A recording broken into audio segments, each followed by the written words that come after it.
Assalamualaikum warahmatullahi wabarakatuh. Selamat pagi untuk anak-anakku kelas 7 semuanya. Bagaimana kabar kalian hari ini?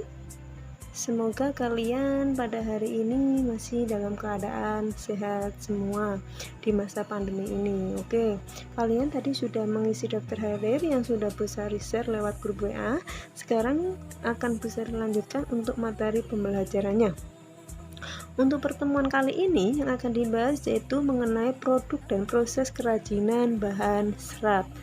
Oke, yang pertama yang dibahas dalam produk dan proses kerajinan bahan serat yaitu syarat-syarat mengenai produk kerajinan bahan serat sebagai berikut. Yang pertama yaitu kegunaan atau yang disebut dengan utility. Apa itu kegunaan atau utility? Kegunaan atau utility yaitu benda kerajinan harus bisa digunakan sesuai dengan fungsi dan kebutuhannya.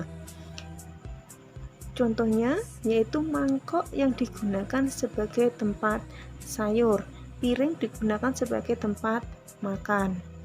Oke, kemudian yang selanjutnya yaitu syarat untuk kerajinan benda serat yaitu yang kedua mengenai kenyamanan atau yang disebut dengan comfortable, yaitu benda kerajinan harus bisa memberikan kesenangan dan kenyamanan pada pemakainya. Contohnya yaitu cangkir didesain dengan adanya pegangan ya. Oke.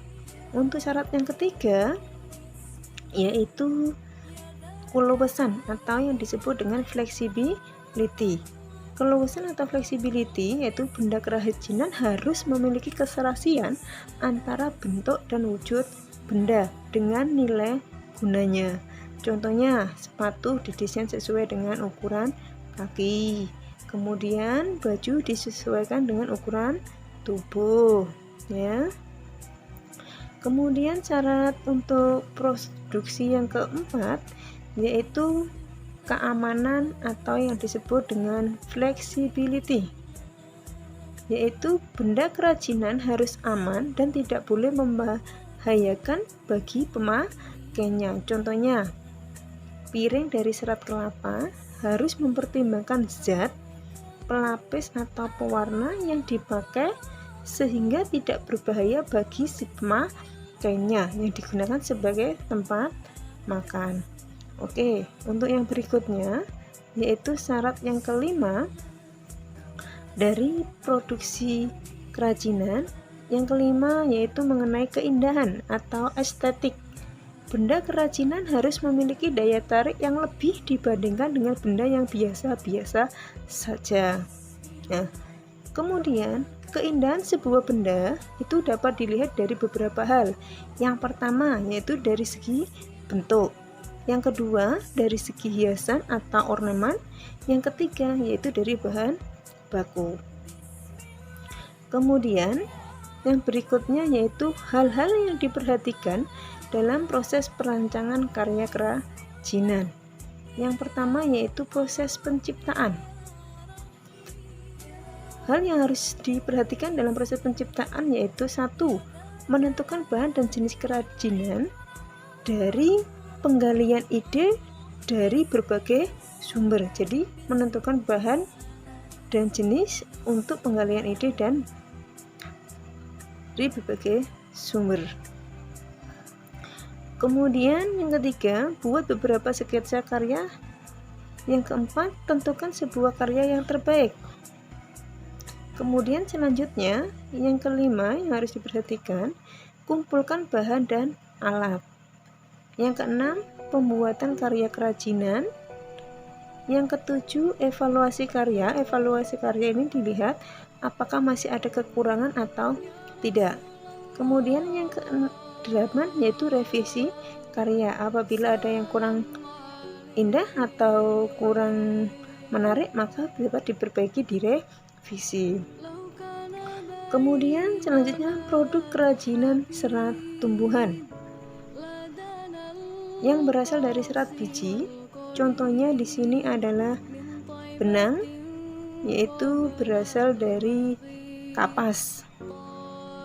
Kemudian dari serat tumbuhan yang kedua yaitu dari serat batang.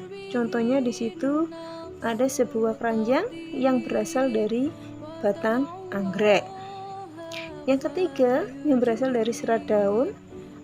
Ini daun adalah daun pandan. Contohnya di situ adalah sandal. Kemudian kerajinan yang berasal dari buah, masih dari tumbuhan juga, yaitu berasal dari serabut kelapa. Contohnya di situ ada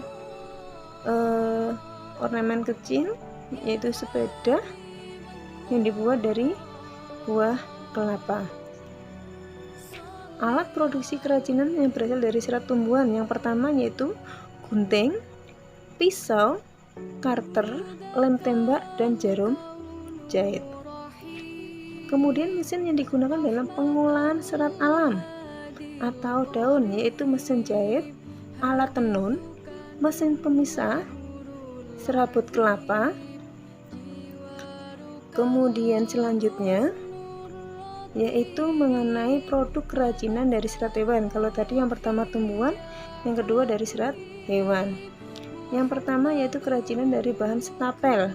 Setapel itu dari wool, yaitu berupa rambut. Di situ contohnya adalah sepatu yang berasal dari wool. Kemudian yang kedua dari filamen, yaitu contohnya dari ulat sutra. Nah, di situ ada kain spray yang berasal dari ulat sutra. Alat produksi kerajinan serat hewan.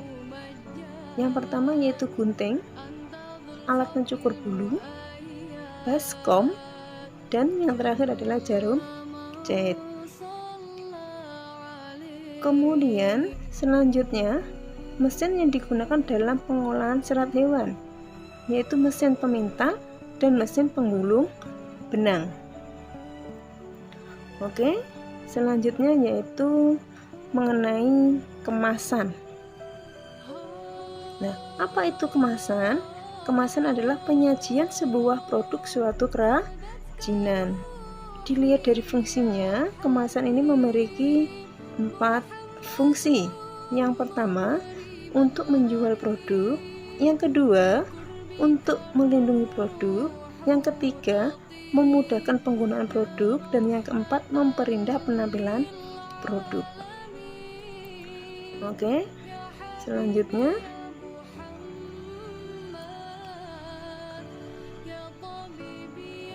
kalian akan bisa dikirimkan sebuah soal lewat link nanti yang akan saya kirim lewat grup WA. Silakan nanti dibuka linknya dan dikerjakan langsung di situ. Nanti kalian bisa lihat nilainya, lihat skornya. Oke. Untuk pertemuan kali ini saya akhiri dulu. Sampai berjumpa di pertemuan berikutnya. Yang semoga kalian dalam pembelajaran saat ini atau pada hari ini dapat bermanfaat untuk kalian semua. Amin. Oke, saya akhiri dulu. Wassalamualaikum warahmatullahi wabarakatuh.